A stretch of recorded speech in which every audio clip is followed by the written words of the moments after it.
Estamos iniciando aqui mais uma live desse projeto de lives às quartas-feiras, toda quarta-feira ao meio-dia. Chega de café, agora sempre vamos ter essa live de quarta-feira ao meio-dia.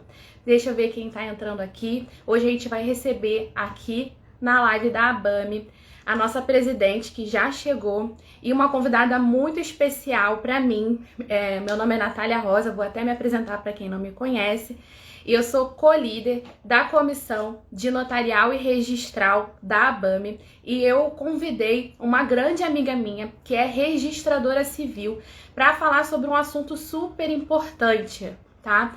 Um assunto que agora, com essa lei, a Lei 14.382, trouxeram várias mudanças. Ela vai conversar sobre isso aqui. E o tema de hoje é reflexos importantes da mudança voluntária do nome civil no registro imobiliário. Então, ela vai juntar tudo aqui, falar sobre a alteração do nome civil e como isso reflete no registro imobiliário. Deixa eu convidar aqui.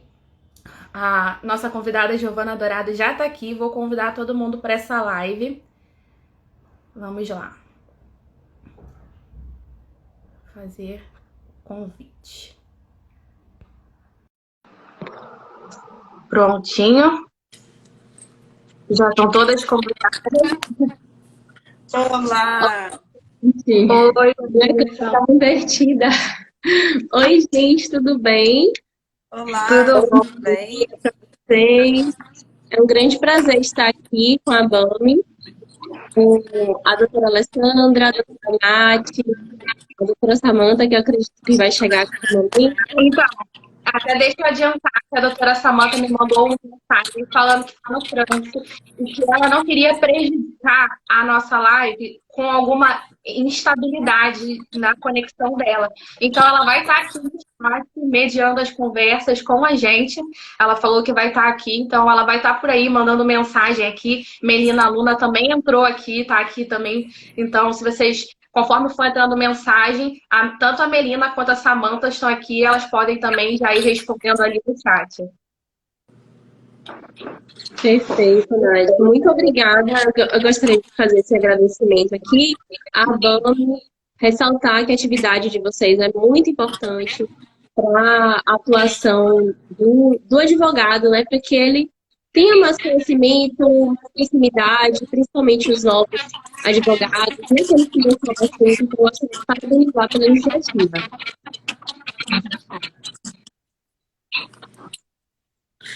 Olá, doutora Giovana, doutora Natália. É com muita alegria que recebo a doutora Giovana aqui na ABAME, nesse nosso projeto de live. Eu gosto sempre de ressaltar que é um projeto piloto, né? Nós estamos ainda em fase de adaptações. E o tema de hoje a gente acha de bastante relevância, que vai ao encontro do propósito que nós temos nessa live. Esse projeto de live tem o propósito de nós levarmos também à sociedade, de um modo geral, a atualização das mudanças que estão acontecendo no mercado imobiliário. E a Lei 6.015, que fala sobre os registros públicos, tiveram significativas alterações nesses últimos meses, né? Então, principalmente do que se refere ao RCPN. E a sociedade não sabe disso. Tem muitos advogados, inclusive, que ainda estão se atualizando sobre a lei. Então, a gente acha importante estar falando sobre esse tema. Seja bem-vinda, passo a palavra para a nossa palestrante, para a doutora Giovana, para ela já desenvolver o tema. Sim, eu vou aproveitar, Giovana, até para fazer uma breve apresentação, né? Porque a Giovana, ela é registradora civil em Salvador, Bahia. E você também já teve, Giovana, alguma atuação com o registro de imóveis, não é? Conta assim um pouquinho para a gente, se apresenta, para a gente saber quem você é. E vamos entrar nesse tema aí que é super importante, a gente tem que realmente estar conversando sobre isso. Joia, Natália, doutora Natália. Natália é minha amiga, então às vezes acontece da informalidade preponderar no nosso relacionamento. Então, eu sou hoje registradora civil na cidade de Salvador, aqui na Bahia, mas já atuei como tabeliã na cidade de Aquidauana, em Sergipe, e também como registradora de imóveis na cidade de Terra Nova, na Bahia. Então, por conta da prática registral, a gente acaba desenvolvendo um carinho, uma afeição, né, ao registro imobiliário. Eu estava conversando com a doutora Natália que a gente não deixa de estudar aspectos registrais imobiliários depois de assumir uma serventia que é exclusivamente do registro civil, porque a gente sabe os reflexos, né, que o registro civil tem nos registros imobiliários, então é super importante se manter atualizado. Então, para mim foi bem interessante esse convite, eu não esperava, mas eu amo o registro civil e gosto muito de fazer essas reflexões envolvendo o direito imobiliário. Então, para mim, é um ambiente aqui que eu fico super à vontade e é isso. Então, Giovana, tá todo mundo me escutando bem, porque eu tô com um pouco de retorno. Eu tô ouvindo o retorno, mas se tiver todo mundo me escutando bem, ótimo, que a gente dá continuidade. Eu tô ouvindo você super bem. Eu também. Ótimo, perfeito.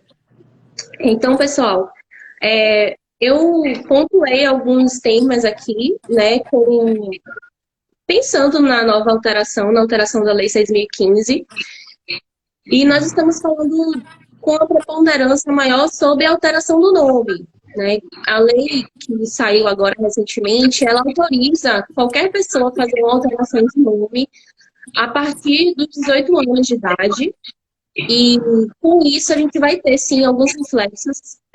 Eu também quero trazer outros pontos importantes da lei que vai ser importante para a atuação de vocês, e acredito que vocês vão ficar muito felizes com essas alterações, porque eu acredito que elas são alterações que têm a ver com a evolução, com a tecnologia, e vai ajudar bastante a atividade, principalmente a partir do ano que vem. Então, o primeiro tópico que eu queria tratar para vocês é a questão de transações imobiliárias envolvendo nascidos. A gente sabe que depois de nascido, a gente leva aquela transação que foi lavrada, né, uma escritura pública a registro. E o que acontece? Hoje, a lei autoriza a alteração do nome do nascido vivo em até 15 dias.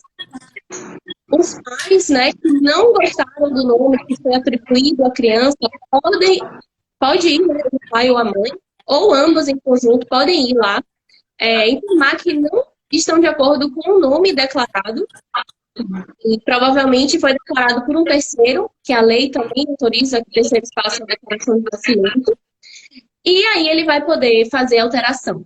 Né? Existe um procedimento para alteração em conjunto, que não tem a participação do juiz, e tem alteração com a participação judicial quando há uma divergência entre os pais. Bom, disso tudo, qual é o aspecto mais relevante para a atuação de vocês?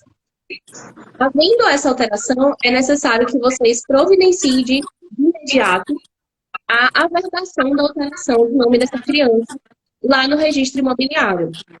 Então, lembrar sempre, né, que quando foi feito, se já houver um registro lá, no fórum real, na matrícula do imóvel, você vai precisar fazer essa averbação. Então, eu acho que é um caso que é muito improvável de acontecer, de alguém fazer o registro, já registrar, já averbar, desculpa, já fazer o registro da doação imobiliária e tal, lá no Folha Real, e depois de 15 dias mudar o nome da criança e ter que averbar novamente a operação. É improvável acontecer, mas vocês precisam saber, né, dessa possibilidade e da necessidade de manter corretamente aquela sucessão de fatos, né? Então, a alteração do nome precisa ser averbada posteriormente. Essa é a primeira...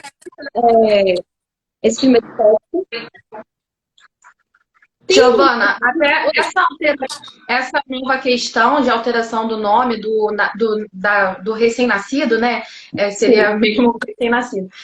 É porque era muito comum que os pais fossem até os cartórios sozinhos e registrassem o nome que quisessem, muitas vezes cumprindo um acordo com a mãe, né? Aí ele combinava com a mãe que o nome ia ser José e chegava lá e botava outra coisa, né? Mário. E aí a mãe ficava muito brava e aí às vezes ela precisava judicializar esse pedido para alterar esse nome. Aí eles trouxeram essa possibilidade de no extrajudicial fazer essa alteração quando eles estão de acordo para poder alterar o nome da criança. E é curioso porque o pai precisa ir junto com a mãe lá e dizer que está de acordo com essa alteração. Não basta a mãe ir lá. Então, os pais vão ter que estar de acordo para ser feito de forma extrajudicial. Se os pais não estiverem de acordo, aí essa questão vai ter que ser judicializada, como era antes, já era comum fazer esse tipo de alteração. Eu até queria te fazer uma pergunta, porque a lei fala sobre essa alteração do nome global da criança, né? Nesses 15 dias, pode alterar o prenome e também o sobrenome da criança.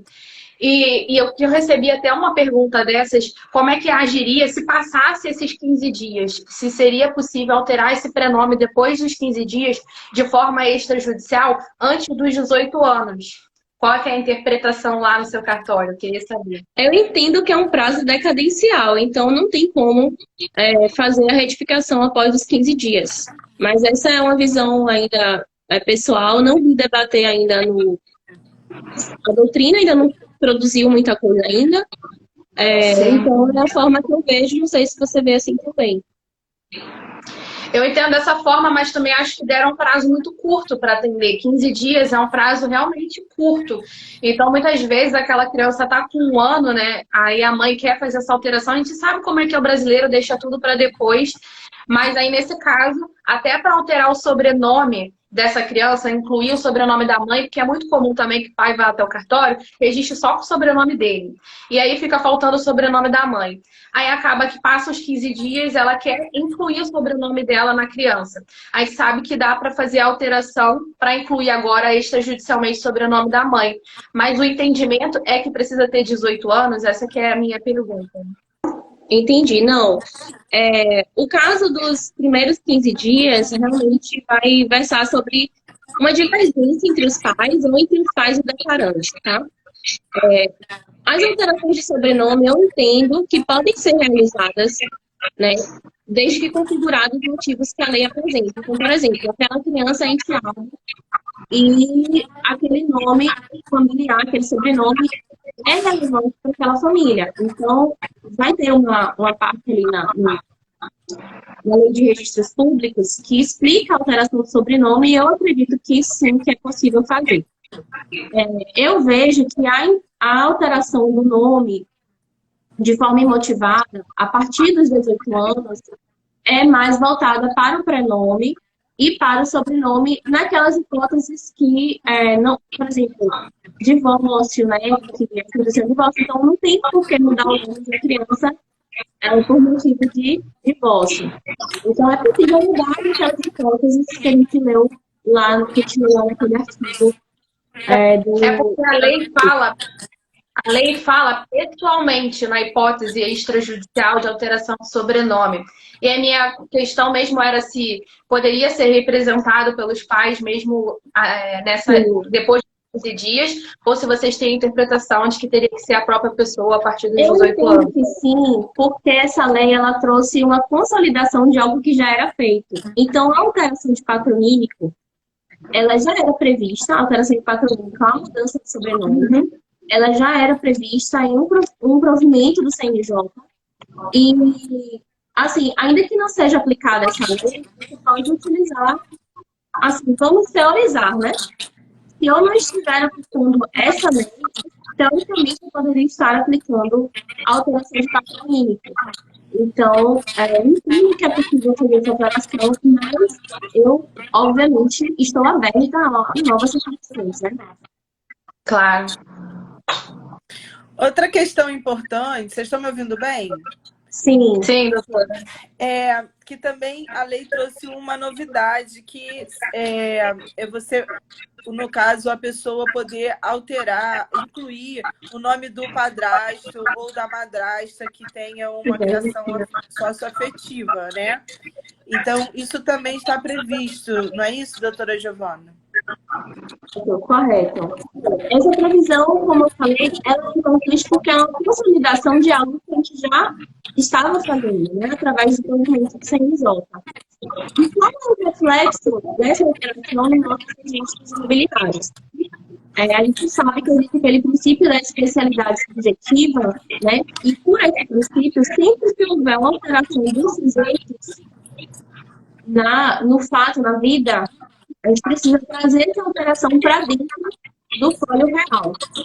Então, a primeira medida que você, como advogado, precisa ter, então, se parece que a gente modificou, alterou, incluiu, né, nesse caso, que recebeu o nome do padrasto, ele vai precisar fazer a averbação de alteração do nome. Então, vocês têm aí mais um serviço para acompanhar. Inclusive, é um procedimento bem simples, vocês podem acompanhar no registro civil das pessoas naturais e na possibilidade, posteriormente, no registro imobiliário, né, que é uma averbação, é bem simples. Só tendo alguns cuidados aqui que eu vou tentar passar para vocês. Sim. Primeiro, só com relação ao que a doutora Alessandra pontuou com o nome do padrasto e o sobrenome do padrasto e da madrasta, isso já existia na Lei 6.015 há muito tempo, gente. Eu acho curioso porque as pessoas têm dito que isso é uma novidade legislativa e que agora dá para a gente colocar o sobrenome do padrasto e da madrasta no nosso sobrenome. Mas isso já era possível. A novidade é que agora dá para fazer de forma extrajudicial. Exatamente. Só que o pedido judicial, ele já era permitido. Você já podia colocar o sobrenome do seu padrasto e da sua madrasta no seu sobrenome. Tá? Só para colocar que realmente a alteração que foi feita agora foi para trazer para o extrajudicial. Inclusive, todas essas hipóteses de alteração do sobrenome extrajudiciais que a gente tem agora eram hipóteses que já eram... era comum esse pedido, era todos os dias, chegava, né, lá no cartório, lá no Ministério Público, a gente recebia esses pedidos todos os dias. A Giovana deve receber isso todos os dias. E aí, como era já tão recorrente e aceita essas hipóteses, trouxeram para o extrajudicial, porque era o número de hipóteses que mais tinham nos pedidos judiciais de mudança de sobrenome, tá? E aí, essa previsão extrajudicial trouxe mais celeridade para essa mudança. Porque antes demorava muito, tinha todo um procedimento judicial que teria que ser homologado, enfim. E aí isso tinha uma demora. E agora não, basta a pessoa se reportar um cartório RCPN, né? E pedir a sua alteração. E outra coisa também que eu acho importante ressaltar para quem está nos ouvindo, acompanhando a gente, é que como que se dá esse procedimento atualmente no extrajudicial? Ok, o procedimento é bem simples, tá? Basta que a pessoa interessada com interesse para essa alteração que estamos falando agora, né, do sobrenome, com a documentação comprobatória do sobrenome do padrasto ou da madrasta que ele quer incluir no seu nome, e a documentação pessoal, inclusive documento, identidade, ou RG, CNH, e o comprovante de residência. Alguns registradores, não existe ainda uma relação de documentos a serem apresentados. Então, a gente sempre faz esses documentos, mas alguns registradores estão aplicando o provimento 73 do CNJ para pedir nova documentação. Mas, em linha geral, a alteração de sobrenome, como ela é toda documentada ela é documentada com aspectos que a gente já vê que a pessoa tem aquele direito, não é? Uma modificação de prenome, por exemplo, que a gente está trazendo um fato novo para aquele estado da pessoa natural. Alteração de sobrenome é para incluir algo que já existe, ou retirar algo. Então, o documento faz a prova. Então, alguns ainda querem essa relação de documentos do procedimento 33. A maioria aqui dos meus colegas não solicita para o sobrenome, mas para o nome, sim, a gente pede várias certidões negativas para garantir que não aconteça algum tipo de fraude ou a pessoa se omita a cumprir obrigações legais. Então, ainda existe essa divergência mas a tendência é que o prenome tenha uma documentação mais extensa, para ter um risco nessa interação com o prenome, e o sobrenome tenha uma documentação mais singela. Sim, eu até entendo que isso é muito. A gente tem que analisar o caso concreto do cliente para entender qual é a extensão da modificação, seja do prenome ou do sobrenome. Porque se o sobrenome modificar muito, eu entendo que o oficial vai sentir a necessidade de dar juntada das certidões negativas. Mas quando a mudança é muito pequena e que aquilo não altera a identidade da pessoa, a pessoa continua sendo, você vê ali pelo sobrenome que a mudança é tão pequena que não dá para ela, o nome não configurou muito, né? Continua estando bem identificada, ele não vai sentir, às vezes, a necessidade da juntada dessas certidões negativas. Só mesmo daquela documentação relativa àquela mudança do sobrenome, porque, por exemplo, o padrasto e a madrasta precisam da autorização do padrasto, ele precisa concordar que você inclui o sobrenome dele. Cada alteração de sobrenome tem sua particularidade, né? Exatamente. E aí, sobre isso, a questão da segurança jurídica, eu queria fazer pontuar, né, um aspecto. Nós nos preocupamos bastante com os reflexos dessa alteração.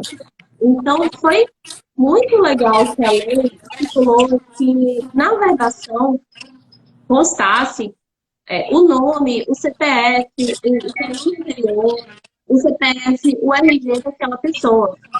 E toda a certidão que foi emitida posteriormente vai ter essa observação ali no campo da vergação da informação dos dados antigos da pessoa. Ela não vai ter um novo RG, ela não vai ter um novo CPF, mas ela vai ter um novo nome. Isso pode causar algum tipo de confusão, inclusive relacionado a direitos imobiliários. Então, uma recomendação que eu passo aqui para vocês é que sempre que entenderem um cliente e esse cliente passou por esse procedimento, se você estiver acompanhando a alteração do nome, verifique a legislação que saiu. Verifique se existe, de fato, a menção ao prenome, a menção ao RG e ao CPF, para que você não tenha problema na hora de fazer a verbação lá no registro de imóveis. Para que fique bem claro que aquela pessoa que tem um novo nome é a mesma que está ali no registro imobiliário.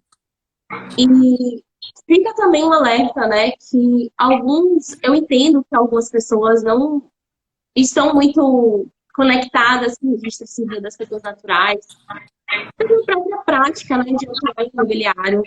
Mas a gente precisa ver o extrajudicial como algo muito global. Então, não tem como atuar no imobiliário sem entender as coisas mais básicas, mais simples do registro civil.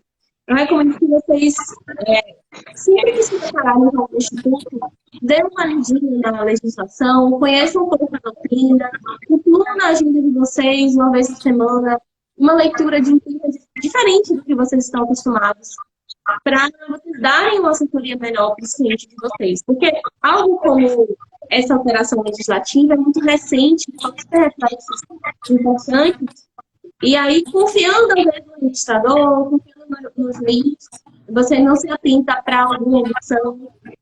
Então, por isso que a gente precisa sempre estar se atualizando e acompanhando a prática dos atos, verificar se realmente foi feito da forma correta, para pedir uma retificação, uma correção, uma reconsideração lá perante o oficial de registro civil. Giovana, isso que você falou sobre você verificar até, não só de colocar o nome, mas do RG e do CPF, eu queria trazer até a importância de ter o CPF, porque a gente está passando por uma modificação também com relação ao RG único.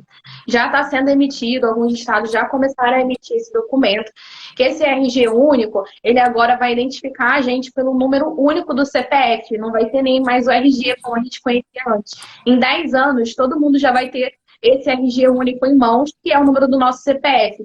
E eu vi muitas decisões, um pouco antes dessa mudança legislativa agora, trazida pela 14.382, já autorizando a modificação do prenome, até sendo bem mais flexível com relação à motivação que era trazida por aquela pessoa e prestigiando o direito da personalidade daquela pessoa, porque dizia que agora a gente é identificado pelo número do nosso CPF.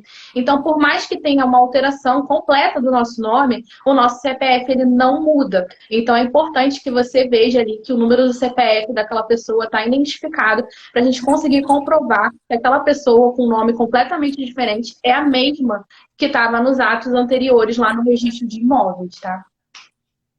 Perfeito, perfeito. Esse cuidado é fundamental. E ainda falando sobre o CPF, acompanhar a alteração desse prenome em todas as bases de dados importantes. Então, você vai oferecer ao seu cliente o serviço de ir à Polícia Federal para fazer a alteração, ou melhor, para acompanhar essa alteração, que já vai ser informada através do cartório de registro civil. Vai acompanhar na Receita Federal se a alteração já foi realizada, porque isso vai no futuro refletir também nos direitos patrimoniais do cliente. Então, deve haver uma equivalência tanto no registro imobiliário quanto nesses órgãos cadastrais, né? Receita Federal, Polícia Federal, Secretaria de Segurança Pública, TRE, etc. E é importante a gente falar um pouquinho sobre a questão desses serviços extrajudiciais serem um complemento importante no escritório de advocacia, né? E você oferecer isso para os seus advogados. Ontem a gente estava, né, doutora Alessandra, no Pinga Fogo, aí na BAME, presencialmente, e a gente acabou falando um pouquinho sobre a Lei 14.382, e eu percebi que uma preocupação muito grande dos advogados em atuar no registro civil é que muitos atos não precisam necessariamente da participação do advogado. Que o advogado não é obrigatório, por exemplo, nesses pedidos extrajudiciais, nesses processos administrativos, a parte poderia comparecer sozinha ao cartório e cumprir todas as exigências do oficial e fazer essa alteração sozinha sem a presença do advogado. Só que, como eu gosto sempre de pontuar, o serviço extrajudicial, ele é muito importante como uma complementação de renda no seu escritório, porque é um valor que entra e gira rápido, porque o processo é rápido, em menos de 2 meses você consegue fazer essa alteração, então você já consegue ter ali já o valor com relação a esse serviço, e muitas vezes o cliente ele não sabe cumprir as exigências do oficial. O oficial vai pedir um monte de documento para eles e eles não sabem onde conseguir esses documentos. Então, é a terceirização de um serviço. Você vai facilitar a vida do seu cliente. Então, você tem que deixar claro para ele ali que você é um facilitador, que ele não vai ter trabalho nenhum, que você vai assumir essa responsabilidade. Às vezes, o cliente não tem disponibilidade de tempo de ir no cartório. Então, por mais que não seja obrigatória a presença do advogado, é um serviço extrajudicial muito interessante que ajuda a rentabilizar e trazer dinheiro rápido para o escritório. Claro que a gente não vai focar a nossa atuação somente nesse tipo de trabalho extrajudicial, mas é possível sim ter uma advocacia bem rentável, focando mais no extrajudicial e na atuação perante os cartórios em geral, tá? Cartório de registro civil, cartório de estabelecimento de notas, cartórios de imóveis, você consegue ter essa rentabilização. E os assuntos, né, Giovana, eles são interdisciplinares. Então, você está ali atuando numa regularização de imóvel ou numa compra e venda, e você vê que tem essa questão do nome da pessoa para você resolver no cartório de registro civil, você já consegue ali apresentar várias opções de serviços para o seu cliente e atender ele em várias demandas. Natália, muito bem lembrado de você falar sobre o nosso encontro de ontem no Pinga Fogo, que foi na nossa sede própria na ABAME, até para a doutora Giovana e todos que estão nos acompanhando no Instagram, saberem o que significa esse pinga-fogo, né? O pinga-fogo é um encontro que foi uma ideia criativa do Dr. Geraldo Beire Simões, que foi um dos fundadores da nossa instituição, que era um encontro dos advogados só para tirar as dúvidas que os advogados associados teriam nos seus escritórios. Então, geralmente, né, doutora Giovana, a gente tem nos escritórios aqueles problemas que a gente não consegue mais achar uma solução e a gente precisa compartilhar e estudar junto com os nossos pares, com outros advogados. E aí, na ABAME, nós temos esse encontro que é o Pinga Fogo. E por que Pinga Fogo? Porque como é um debate de ideias e de estratégias jurídicas, todos os advogados dão opinião. E aí começa o debate, começa a discussão, e a boa discussão jurídica, e aí realmente pinga fogo. Ontem até que foi bastante sereno o nosso pinga-fogo, né? Ontem não pingou muito fogo, não. E realmente nós acabamos falando muito sobre essas mudanças nas atuações do extrajudicial, que, de fato, como bem disse a doutora Natália, é algo que está atraindo muitos advogados, até porque, embora muitos temas, como também esses temas das alterações de sobrenome e de incluir a madrasta ou o padrasto, não sejam novidades no ordenamento jurídico, porém são novidades na celeridade do processo extrajudicial. Então, as pessoas não tinham essa informação e muitas delas desistiam devido às dificuldades que existiam no processo judicial. E também, como a doutora Natália bem pontuou, de fato, os advogados ficam um pouco tristes por achar que houve uma retirada da necessidade do advogado na esfera extrajudicial, e isso não é uma verdade. O advogado, ele sempre será necessário em qualquer negócio jurídico, né? E inclusive alteração de nome.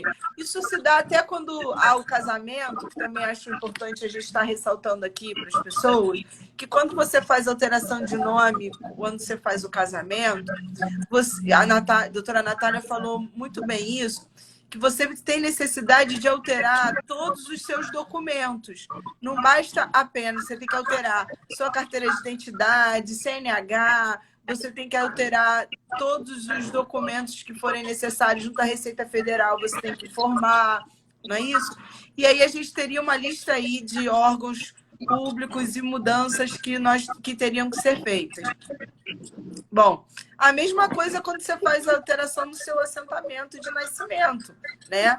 Você também fez aquela alteração, você vai ter que alterar toda a sua documentação, passaporte, enfim, toda a sua documentação.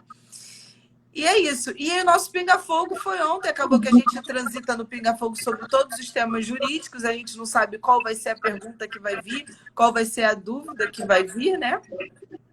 E aí um deles foi sobre a alteração do RCPN, né? E é isso. Então, acho importante informar para o pessoal.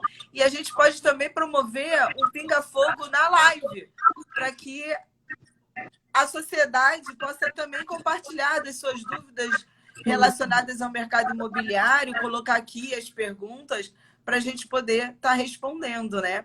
E também indicando temas para essa live, né? Nós tivemos também nessa mesma lei alterações na adjudicação compulsória, que pode ser feita extrajudicial, o uso capião, né? Extrajudicial. Então, tivemos muitas alterações significativas pela via extrajudicial que podem estar trazendo informações para a sociedade nesse sentido. E é isso. Eu acho até interessante essa questão do extrajudicial, da gente, do advogado, ele se preparar mais para atender o extrajudicial, porque a gente está tão acostumado a judicializar tudo e achar que o advogado ele só é imprescindível ali na judicialização, na lide, e a gente vai ver, isso é uma tendência que cada vez vai ampliar. A gente vai trazer o máximo de coisas para o extrajudicial, o que for possível vai ser extrajudicializado, porque o judiciário ele não aguenta mais tanta demanda. Então, é uma tendência mesmo que outras coisas sejam extrajudicializadas. E o que não deve, de maneira alguma, significar menos segurança jurídica, ainda mais quando a gente está falando de registros públicos, de registro civil das pessoas naturais, que é registro público, a gente tem que se atentar à segurança jurídica, porque as pessoas falam assim, ah, agora é extrajudicial, é só ir no cartório, eu vou lá e mudo meu nome. Mas não é bem assim.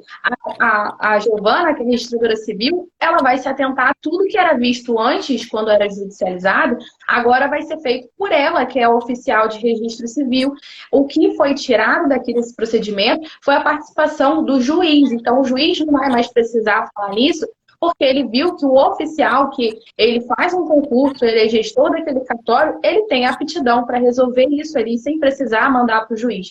Mas toda a segurança jurídica que sempre foi vista no processo judicial vai continuar sendo vista pelo oficial de registro civil, e ele vai exigir a mesma documentação que era exigida no processo judicial. Então, a dificuldade do processo não diminuiu, tá, gente? Isso é muito importante a gente entender, que tudo que eu apresentava antes no processo judicial, eu vou continuar apresentando no processo administrativo e extrajudicial. Por isso que o advogado ele é importante, porque uma pessoa que não conhece a Lei 6.015, ela vai ter dificuldade de atender ali as exigências da lei. Então, a gente pensa, ah, eu posso entrar assim sem advogado? Pode. Mas você vai ter que conhecer a lei de registros públicos, conseguir cumprir todas as exigências que o oficial te fizer. Então, não é que a gente pensa, ah, mas aí o advogado não é obrigatório, então não vai ter. Não, essa pessoa vai ter muita dificuldade ali de fazer aquilo sem o advogado, então a gente continua sendo essencial nesse tipo de ato. A extrajudicialização tornou o processo mais célere, mas não menos seguro, então ele precisa ali se atentar a todas essas questões que eram vistas antes no judiciário. Inclusive, desdobramentos, né? Não basta também só a alteração, tem todo um procedimento pós-alteração e pós-medida. Mas, doutora Giovana, fala pra gente que você é a nossa convidada, que senão juntou as mulheres, elas não param de falar. Eu tô adorando ouvir vocês falarem. Tô adorando ouvir vocês. Sobre isso, Natália, eu concordo também. E o que eu posso dizer é que existe muito um sentimento de insatisfação da população, muitas vezes, quando chegam para fazer um pedido sem uma assessoria jurídica. E a gente fica meio sem poder ajudar, porque a linguagem que a gente tem é muito melhor compreendida se eu estou conversando com o advogado, né? Às vezes eu falo, preciso de um requerimento. Aí o cliente fala, mas eu estou aqui falando, não, tem que ser escrito, tem que ser um titulado direito do requerimento, tem que ser pessoalmente. E às vezes eles não entendem ou não aceitam, porque não conhecem a principiologia do registro civil, do registro imobiliário. Então, a gente fica muito feliz quando o cliente vai ser criado por advogado, porque a gente consegue resolver o problema do cliente com muito mais clareza, mais facilidade. A extensão daquela solução é muito maior, porque o advogado ele consegue vislumbrar esses efeitos que a Alessandra comentou, a extensão daquela alteração. E aí a gente consegue prever alguns problemas que o cliente, né, ele não teria condições de fazer, não porque ele não é inteligente, mas porque ele não é especialista nada. E outra coisa que eu também queria falar é que alguns colegas, né, advogados que decidem atuar no Estado Judicial, mas não aceitam aprender sobre o Estado Judicial. Isso também causa problema. Então, eu queria ressaltar aqui e parabenizar vocês por estarem nesse ambiente de debate, de conversa, e também passando conhecimento, porque, às vezes, acredita-se que o extrajudicial é muito simples e que, por isso, a gente precisa se dedicar, estudar, se aprimorar, né? Isso é verdade. Como todos os sistemas jurídicos, a parte do extrajudicial tem alguns detalhes, especificidades, que não se relacionam com nenhuma área do direito, porque é próprio mesmo. E a gente precisa conhecer esses detalhes para atuar muito bem, né? Às vezes eu recebo uma petição extrajudicial, mas que tem toda uma fundamentação judicial, até os pedidos, né? E dificulta o nosso trabalho, né? Quando chega algo que a gente não tem como julgar, e a gente vai interpretando conforme a lei, enfim. Mas isso aqui que estamos fazendo é fundamental para a melhoria do serviço, para que a população receba, de fato, atenção aos seus direitos, à alteração que ela pretende, enfim. É isso. Sim. É até importante para as pessoas entenderem que você ter assessoria jurídica para isso é importante, porque a pessoa vai entender os reflexos que aquela alteração vai ter em todas as outras áreas da vida dela e em todos os documentos dos filhos, aonde ela tem que alterar o nome dela e fazer toda essa questão, porque às vezes a pessoa faz a alteração e abandona todo o resto e não regulariza essa situação e às vezes vai ter um problema lá numa hora de viajar, né, com a Polícia Federal, com algum outro órgão, ela pode ter ali algum problema numa situação porque ela não visualizou as repercussões que aquela alteração tem na vida dela. Então é importante sim, e até a gente trazer essas informações para cá, para quem não pode ter assessoria de um advogado, pelo menos ter essa noção do que ela vai ter que fazer quando ela tiver que fazer isso sozinha, sem a ajuda de um advogado, ela tem uma noção de por onde que ela tem que caminhar, que tipo de documentação ela vai ter que alterar. Perfeito, exatamente. Deixa eu ver aqui. Como é que tá? Alguém tem alguma pergunta na live? Deixa eu ver se alguém mandou. Acho que ninguém mandou pergunta. A gente já pontuou todas as questões que a gente ia falar, né, Giovana? Sobre alteração voluntária do nome. Sim. Só ressaltar aqui que a partir do ano que vem, as certidões elas vão conseguir ser materializadas fora do cartório. Não é uma novidade e vai deixar o serviço mais barato também para o usuário. Então, tá lá também na lei. Aí vocês podem, se tiverem alguma dúvida, podem entrar em contato comigo. Ainda não está regulamentado, mas em breve a gente vai ter aí a possibilidade de materializar certidões em casa. Bem legal. Em casa. Muito legal, né? Então eu acredito que seja só isso por hoje, né? A gente conseguiu mesmo abordar todas essas questões. É muito importante a gente ter essa noção de que essa alteração feita no registro civil, ela vai precisar ser averiguada no registro de imóveis e se atentar sempre a essa questão de estar ali o nome, o RG, CPF, como a Giovana falou, isso é importante. A gente tem que estar preocupado com isso. Até de você prestar essa assessoria, né, Giovana, no momento em que algum cliente procurar para uma compra e venda, para uma situação dessas, de você ver se essa pessoa não vai alterar o nome dela, se ela não tem essa pretensão de fazer essa alteração, né, Giovana? Você perguntar, começar a ter ali no seu questionário essa informação, pergunta para o seu cliente, será que você tem a intenção de mudar de nome nos próximos 5 anos? Para você até oferecer o serviço da mudança de nome previamente, porque vai facilitar a vida desse cliente que depois de ter feito já o registro do imóvel, tem que fazer uma nova averbação para colocar ali a alteração daquele nome. Então, eu queria agradecer muito, Giovana, por ter vindo aqui, né, por ter aceitado esse convite, sabe? Que a Giovana se tornou uma grande amiga minha. A gente realmente agora está até para lançar uma imersão aí, vou soltar spoiler aqui na live, uma imersão sobre a alteração de nome, agora com esses novos reflexos da Lei 14.382. Então, a gente já está até bolando aqui o lançamento juntas, porque a gente realmente se aproximou muito. A doutora Melina até colocou aqui excelente live, tema super importante, parabéns. Doutora Melina também é nossa parceira lá na ABAME, associada e mentora da ABAME, está sempre com a gente lá, né, presencialmente. E eu queria desejar agora uma boa tarde para todos vocês e agradecer mais uma vez a Giovana. Obrigada, Giovana. Obrigada, doutora Giovana, por você participar dessa live, desse projeto da ABAME. A doutora Natália falou sobre a doutora Melina, que ela é mentora, porque eu também gostaria de destacar que a ABAME tem um projeto de mentoria com a OAB-RJ. Como a ABAME é uma instituição bastante tradicional, que tem nós vamos fazer agora em setembro 33 anos de existência, atuando no mercado imobiliário.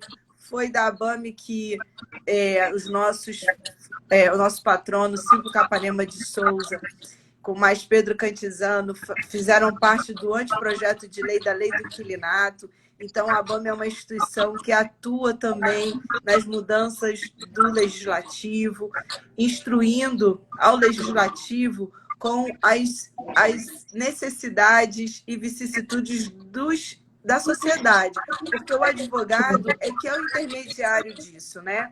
Então, o advogado é aquele que defende as causas dos clientes, intermediando junto ao judiciário e também junto ao legislativo, nas mudanças das normas jurídicas, não é verdade? Então, essa é uma das grandes relevâncias da instituição ABAME, e é importante que as pessoas também saibam desse nosso papel na sociedade como um todo. Então, foi uma honra tê-la aqui. Estaremos de volta na quarta-feira. Chega de café ao meio-dia, na hora do almoço. Deixa eu só tirar um print da tela e ele dá um sorriso aqui para a gente postar nas redes sociais. Foi. Então, por hoje é só. Até a quarta-feira que vem. Eu vou aproveitar até para dizer que na semana que vem, na quinta-feira, dia 25 de agosto, quem quiser saber mais sobre o registro civil, a gente vai ter mentoria lá na ABAME sobre retificação de registro civil, Giovana. Eu vou estar dando essa mentoria lá. Então, quem aqui gostou, o Cláudio falou que agradece a live. Seria um prazer receber vocês lá na ABAME fisicamente, de preferência, para vocês conhecerem a sede, mas se não for possível também, vai transmitir de forma virtual e é para associados e não associados. Os associados, eles não têm nenhum custo porque a mentoria faz parte mesmo, toda semana tem mentoria para os associados, e os não associados é cobrado um valor só mesmo a título de... né? Só para participação, é bem irrisório o valor, R$20, você participa ali de uma mentoria. Então, eu faço esse convite para vocês, que toda quinta-feira vocês podem olhar aqui, que a ABAME sempre publica quais são as mentorias da semana. Toda quinta-feira tem essa mentoria. Então, vocês têm essa possibilidade de participar mesmo sem ser associado com esse valor simbólico de R$20, tá? Então, por hoje é só. Até quarta-feira que vem, no novo Chega de Café. Tchau, gente. Tchau, tchau, tchau. Tchau, pessoal. Obrigada pelo convite. Tchau.